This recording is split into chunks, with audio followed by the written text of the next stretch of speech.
Now that the Jimmy's drivable, I'm going to work on the Firebird. I'd like to drive this a little this summer before I take it apart for paint, but I want to paint in these two bays, so I want this one to be able to drive out.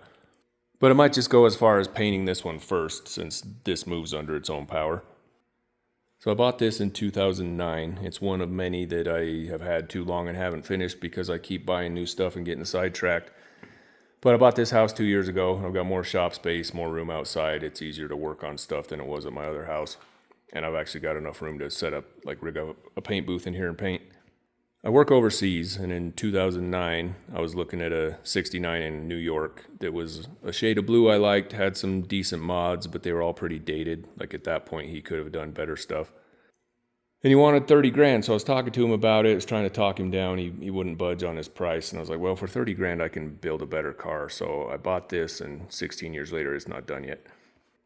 But I've also decided to take it further than I was originally going to. I was going to just do like a slightly modified LS swapped Firebird, which 30 grand would have gone a long ways.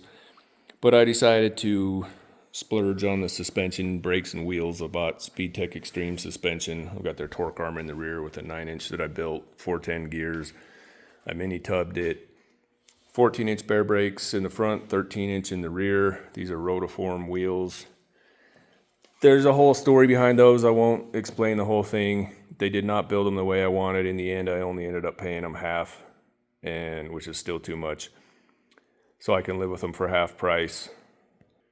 They didn't cut the centers the way I wanted. They're flat. They should be stepped up around the center cap. So I might just make center caps that bump out and maybe have them repowder coated because they don't look like I wanted them to. Or I'll just get some new wheels later.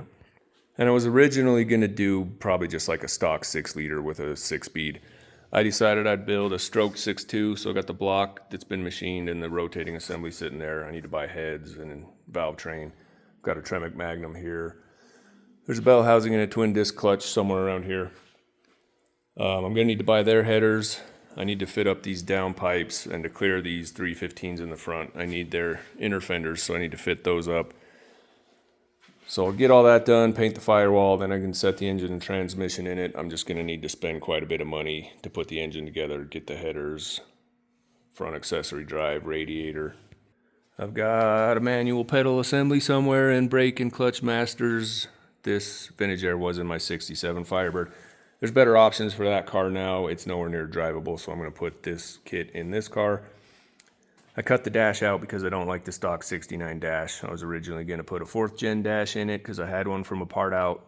It's been 16 years now. I think that would look dated. So I've got the original dash in here. I'm going to just modify it to look better. I'll probably just use deluxe door panels, a one-piece headliner, and some racing seats. It doesn't need a lot of metal work. The bottoms of the quarters have some pinholes in them, so I'll patch those. I found some body filler there, so I'll strip the rest of this and see what's hiding under this primer. Hopefully it doesn't need too much, but nothing crazy like quarters and floor and all that. I did patch one rust hole in the floor. So when I come home again, if I've got some money to spend, I'll work on getting the drivetrain in it. If I don't yet have much money to spend, I'll just do some body work to it. Body and paint supplies really aren't that bad. You know, a couple grand for paint supplies. I could rig up a paint booth in here and paint this, and then later when I've got more money, get the engine and trans in it and get it drivable. Then I can pull this back in, take it apart, and paint everything.